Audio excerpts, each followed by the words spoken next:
Welcome, everyone, to the Superintendent Effect, the podcast where we highlight great leaders leading great communities. Today, I am so excited to be joined by Dr. Nick Migliorino, who is the superintendent of Norman, Oklahoma. Welcome, Dr. Nick, as your students all call you. Absolutely. Glad to be here. Excited for this conversation. I do have to correct you. I'm not the superintendent of Norman, Oklahoma. I'm the superintendent for Norman Public Schools in Oklahoma. That's the right way to say it, because if you're the superintendent of Norman, Oklahoma, then you're probably dealing with the sewers and the garbage, right? All the things, all the All the things, things, all the city things. All which right. we kind of do anyway.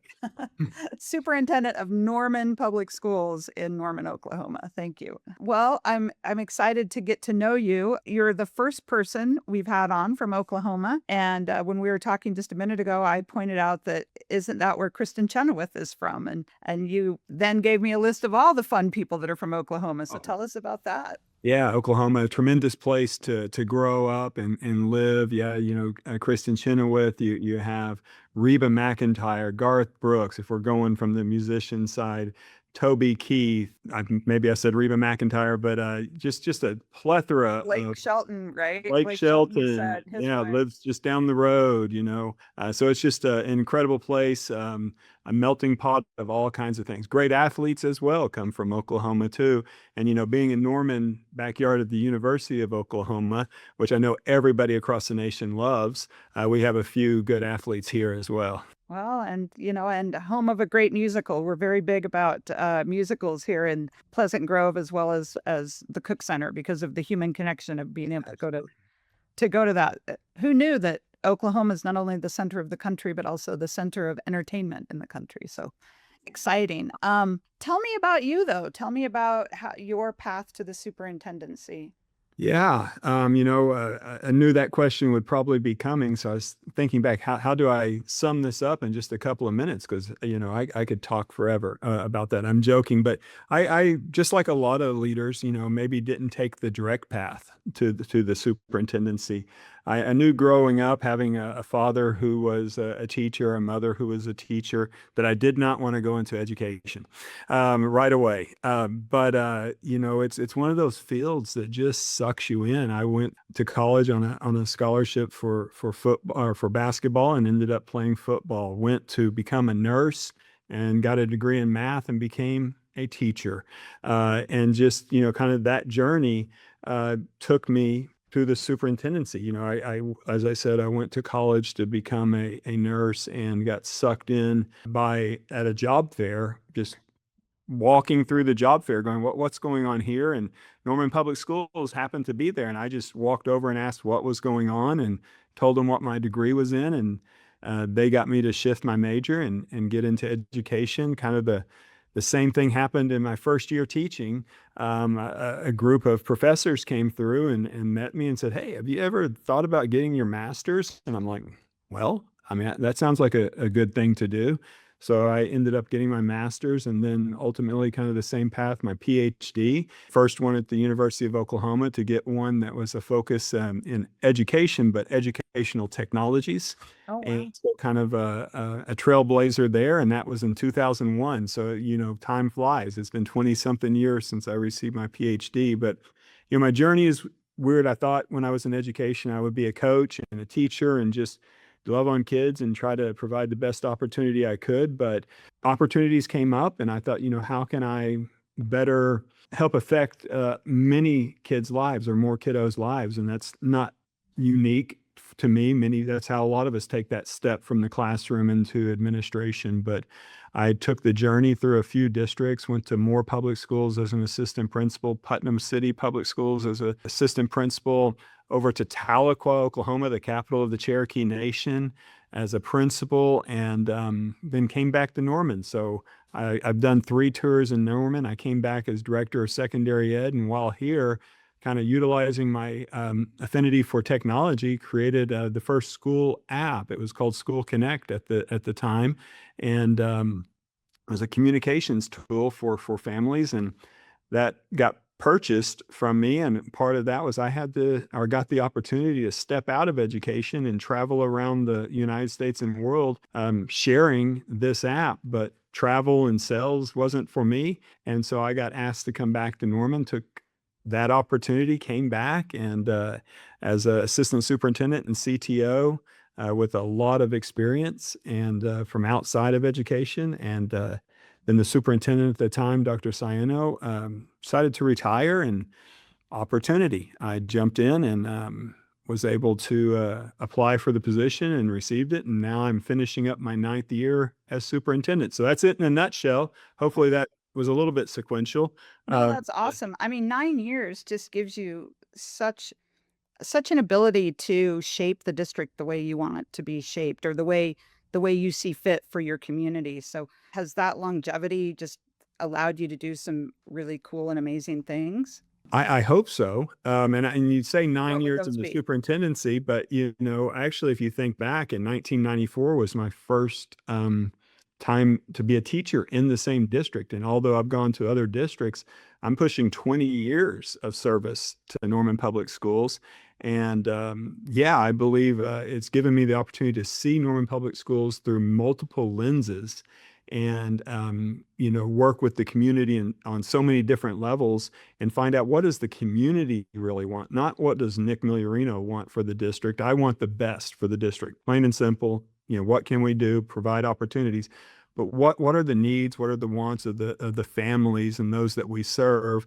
What are the needs of our teachers? And really put together a team of people that are experts in all the different areas to deploy and execute on great things, I believe, for this district. Wow. Well, tell me something, recently or through your time there, tell me something you're just really proud of that's been created in the district. Thinking back, I don't know if obviously did not create this, but I'm going to go back to my earliest memory as a teacher, honestly, in the district. And before when teachers used to keep grades in a grade book and wrote your lesson plans out, that's when I started. And it's like, there's got to be a better way.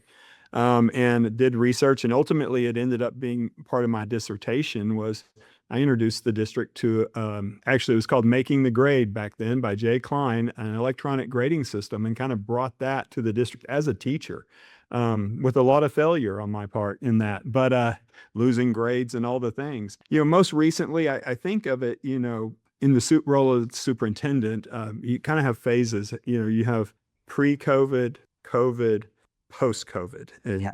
completely 3 different times. And having the opportunity to lead through those times has created different measures of success, I guess. Pre-COVID, things were normal. People had their lives. They were working through things, and things were all right. And then we know after the pandemic, people's lives were different. And so things we succeeded at, and I believe some of the great things we did early in my career, was just bringing people together, creating a strategic plan for our district. Where do we want to go? Where do we want to move this district? And that really is what got us through the pandemic, was being able to lean into that. But coming out of it, where a lot of districts were losing enrollment and doing things, we were able to step on the pedal and get moving on some really, really great initiatives. Oklahoma's, I guess the industry that's second largest next to oil is aviation. We are in the middle of, we're about 6-8 months away from constructing a $50 million Oklahoma Aviation Academy that's open to all students in the state. We've been able to just provide daycare and after school care for all of our faculty as a retention piece, and just really watch this school district flourish with opportunities. There are so many things. When you say, what are some of the accomplishments, I just want to go on forever and just tout the fun things that we're doing, but just really digging into, what do kids and families want, and let's find a way to execute it. One of my mantras is, I'm a dreamer. I'm one of those people who think about what if, and kind of one of the things I live by is dream beyond your wallet, because if it's in your wallet, it should be reality and you should be doing it. A dream is something that you can't get right now. And as a superintendent, if we have a dream and we have something we want to accomplish, it's my job to go find the resources. So let's dream, let's figure it out, and let's make it happen. Wow. I want to hear about your aviation academy. So how young can kids start with that and how far can they go? And just tell us about that. Yeah.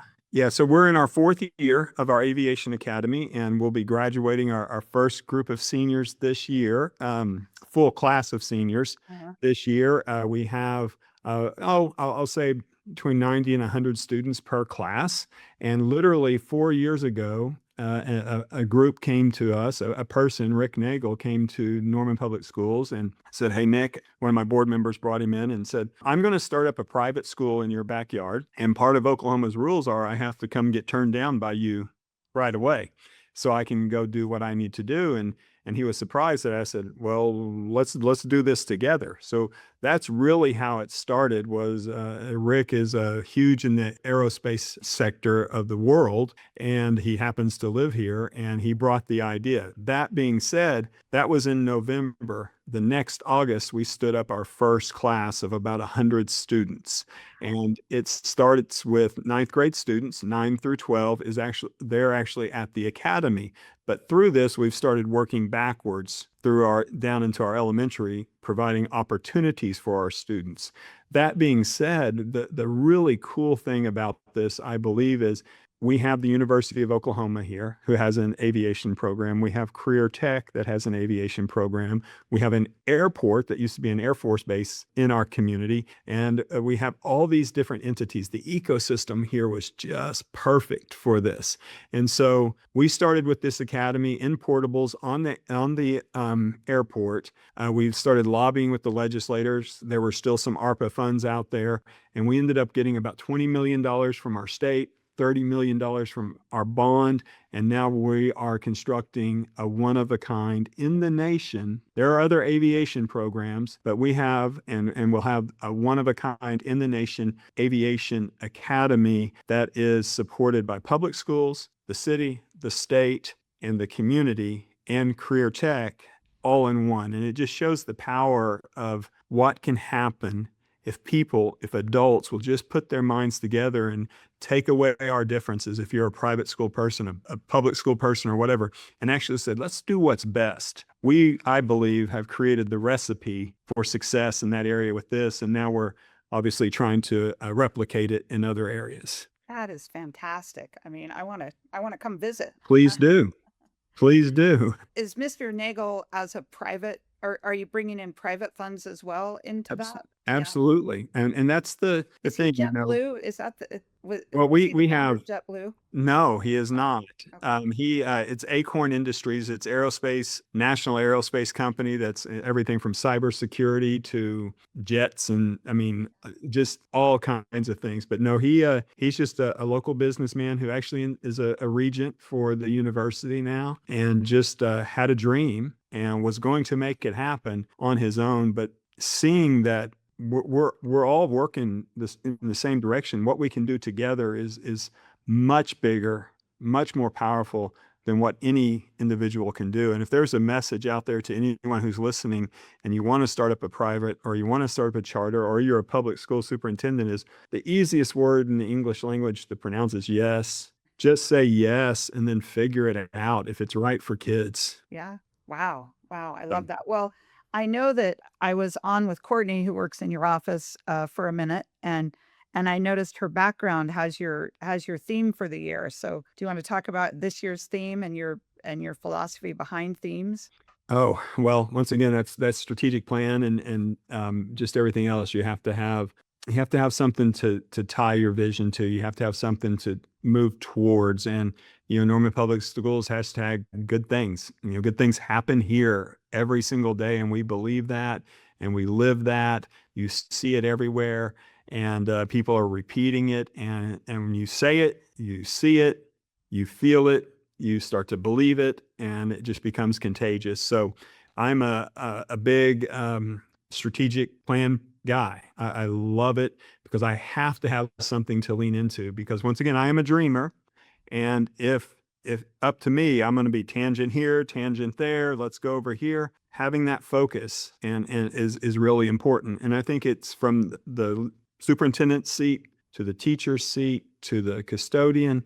If we're all saying the same things and all feeling the same things, good things are going to happen. Yeah, I love your theme. Good things happen here. You know, what that says to your community is just the pride of I mean, you become the pride of the entire community, right? And that you're proud of the work that you're doing. And I love that. Every time we come together with the superintendent, you just hear the most amazing stories. And that's why we do this work is I've gotten to hear these stories for the last 15 years. And I just want the whole world to understand the importance of the leadership that comes from superintendents. I mean, you are in Norman, Oklahoma. I mean, and now I'm gonna add one. You are probably building one of the biggest projects with your $50 million project. You are probably the largest transportation provider in your area. You're probably the largest food provider in your area. One of the largest employers. You might be running one of the largest budgets. You're probably the largest social services provider. And I just want the world to understand that about superintendents. You are Fortune 500 CEOs in every community. And what I love about what you've done is the way you've harnessed partnership and thinking about those leaders in your community that want to do good in education but don't know exactly what to do. Man, call them in, have a meeting, talk to them. You know, what would you say about that to other superintendents? Well, I think it doesn't happen by accident, right? Rick Nagel never would have shown up if the systems and the deposits hadn't been made. And I think that's what a lot of people don't see that superintendents and leaders do.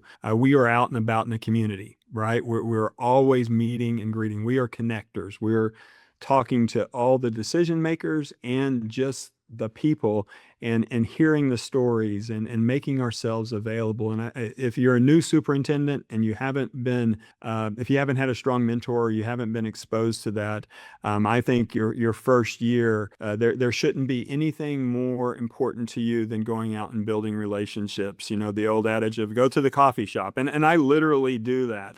3 or 4 mornings a week, you can drive down Main Street in Norman, and there's a place called La Baguette, and you'll see me there in the window. And affectionately, the owner and other people have named the booth I sit in the booth of inspiration, because you never know who's coming through that place and going to be sitting in that booth with me. People drive by and honk and other things, but that's what it's about. It's about bringing people together, creating systems, having the system and structure in place, and then executing on that. And then everything else is truly just making yourself available. And I truly believe in saying yes. Oh, You I can love always say no later, Yeah, but if you say no first, it's really hard to say yes later. absolutely.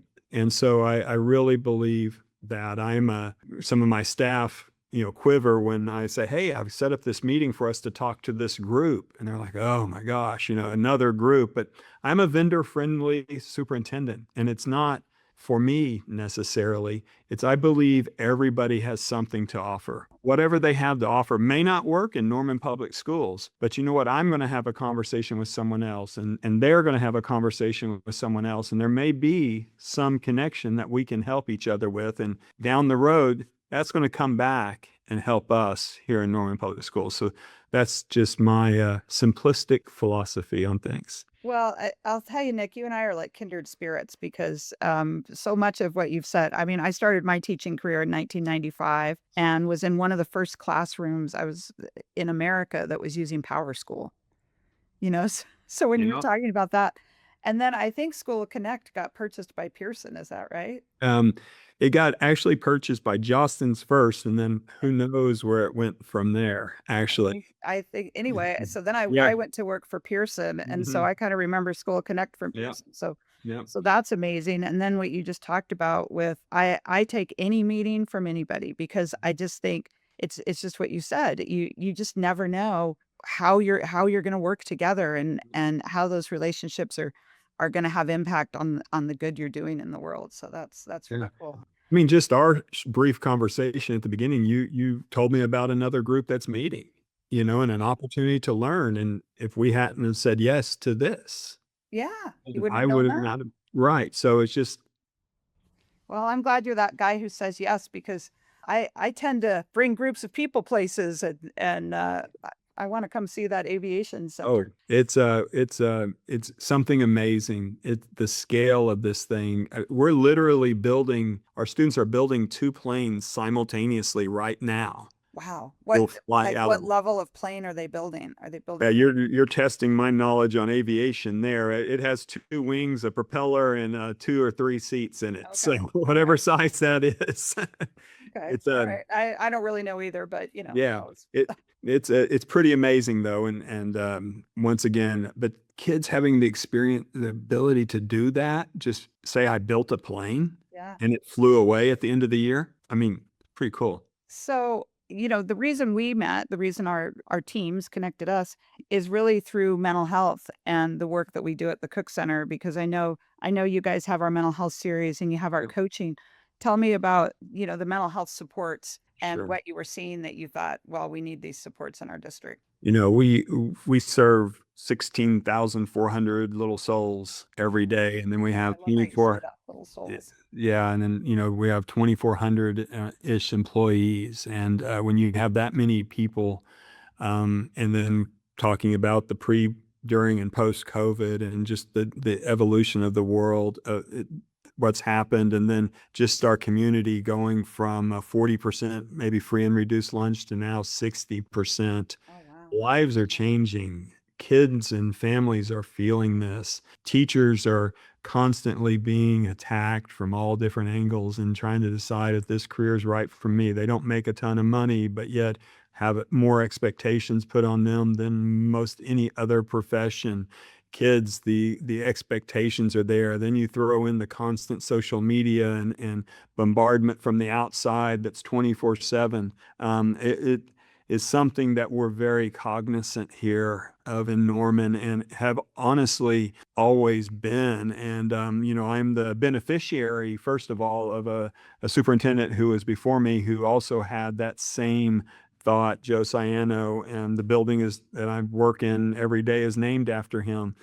Doing what's right by people and for people, if that's at your core, and that is at my core, finding ways to support them no matter where they are in their lives is important, and it has to be a non-negotiable. If we look at students, our job is to educate, right? If you just boil it down, that is our job, but we know it's so much more. But if a kiddo is having struggles, whether it is social, emotional, food, safety, all of those areas aren't there, then we have no chance to do what we're supposed to do. So investing in the mental health supports, the safety supports, which are all mental health, the food insecurities is all mental health and physical health.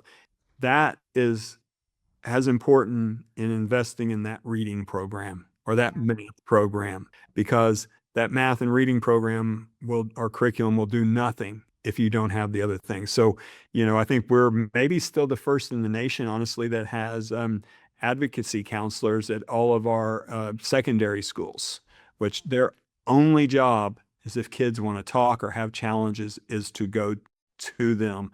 I know we were the first at one point in time. Hopefully others have them, but investing in mental health and all the areas around that is honestly, it's probably shifted to priority number one because you can't do any of the other stuff, all these cool things we talk about, if you don't have that. And if you don't have that, they're not going to show up. They may be here physically, but they won't be here mentally. Yeah, So, no, it's so true. When we do professional development, we have an activity that simulates stress kind of in a fun way. There's no secret to what it is, but basically you put people in a circle and you have them throw tennis balls around at each other and then you keep adding tennis balls, right?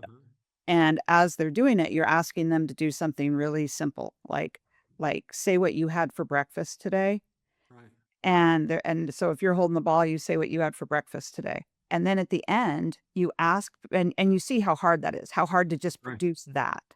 And then at the end, you ask people, what did Dr. Nick have for breakfast? What did Ann have for breakfast? They can't produce it. And so just very quickly, you can see and feel what a moderate amount of stress does. You can't learn and you can't produce. It's Yeah. amazing how in 10 minutes you just get this eye-opening activity and Yeah. experience. That I love that. I may have to try that as an Try it. That's why I at was some telling it point. to you. You know, it's I strongly believe in it. You know, I have a technology background. I'm a math guy. I love this stuff. And I think of the brain as a computer and it only has so much RAM, right? And RAM is what how you process things. And the way the world is moving, everybody wants everything now. Now, whether it's, you know, and even communication. And our minds aren't meant to be working 24/7 on these things. And that in turn drops I believe, potentially drops the quality of what we're producing. And having to consciously put things to the side, which I love legislation and those things that are trying to limit the amount of technology, not from the learning side, but the scrolling and the social side away. It's going to help once we figure it out because technology is not going away. It is a great resource, but it sucks mental RAM Yeah. out, and we're all only born with so much. And that's when the mental health pieces start to break from our teachers, our adults, to our students. I mean, because it goes both ways. Students have challenges, but you got to think when I say teaching is the hardest job in the world because every hour, say a high school, every hour on the hour, you're going to have a group of 20 or more kids that are independent thinkers. They're going to hear everything you say, and you have to repeat that day after day with new topics. But they're all going to go home and share with someone else who may be pushing back to you as a teacher in the evenings. And this constant barrage without a reprieve is it can crater you. So Yeah, it can. And then you also just think about the kids. I mean, every hour we are asking them to turn off their brain on one thing and turn it on another thing. And those things could be so drastically different, right? It's mhm. not like you're going from a math to a science class or a Ooh, English to a history class where maybe you could continue those skills. You might go from math to woodshop to history to, it just goes in so many different directions. right. So, And everybody thinks theirs is the most important. And yeah. that's a knock on teachers because everything is It that is. important, Yeah, right? it is. But And we are teaching kids, that's how kids learn resilience. That's how they mhm, learn to manage. I mean, yeah, so I'm not saying that's bad, but it's a yeah, lot. yeah. I was at But a then you conference once with 1,500 people, and it was exhausting to be with 1,500 people. And mhm, my daughter, who was in high school at the time, called and she's like, "Hey, mom, how's your conference?" And I said, "Oh, it's great, but man, 1,500 people and going from here and there and changing." She's like, "Mom, welcome to high school." You know, yeah, and it's true. We don't, as adults, we don't do that anymore. yeah, So, yeah, absolutely. just a couple of fun questions at the end. What's something people don't know about you? Wow. Well, and you probably don't get it in this either, because I mean, honestly, let's see how to say this. I'm actually a really shy person. I'm an introvert, but I have learned that if I really want to help people, I'm a humanistic person. I want the best for everybody, and when someone's not getting the best, that really hurts me at my core. If I'm not able to do that, so I am an introvert, but I've learned in this position, I have to be seen and accessible as almost an extrovert. So what you see here, it's the real me. It's the real Superintendent Nick, all right? But the Nick that not a lot of people know is I have a farm in southeastern Oklahoma. We have cattle and horses and trees, and I can go out there and for days on end not talk to anybody and be completely fine. And I've always been that way. I love nature. I believe in the energy of it all, and I just truly am okay with not being around people, even Yeah. though in situations like this, or I'm in front of 2,000 people speaking, you might not see that. Yeah. But that's something not many people know that I'm actually shy and get incredibly nervous to speak in front of people. I was incredibly nervous to do this.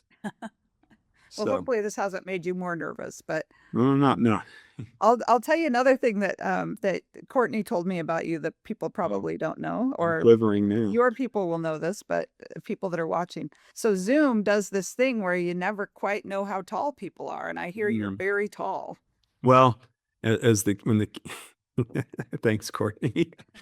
Um, I love it. It's worked out for me well this year. In life, it's been nice. I'm not like crazy tall. I call it the new average. But when I've gone to all the elementary schools and middle schools, I walk in, and most of them know me now. And but the ones who don't always just like, how tall are you? And this year, I've been able to go 6'7". But it's kind of lost its luster, but it worked for me. So yeah, I'm up there in the above 6'5" range. I'll put it that way. And All right. yeah, You said you played basketball and football, so that makes yeah, sense. But yeah. I'm well, new average. you're the new average. Well, it'd be about like this for me, but whatever. Well, Dr. Nick, thank you so much for joining us. And Norman, Oklahoma Public Schools is very lucky to have you as their strong leader leading their strong community. So thank you so much for joining us. This has just been so much fun. Well, I appreciate it. And can I say this though? If anybody out there watches this and has questions about anything, give me a call. I open door. Love the chat.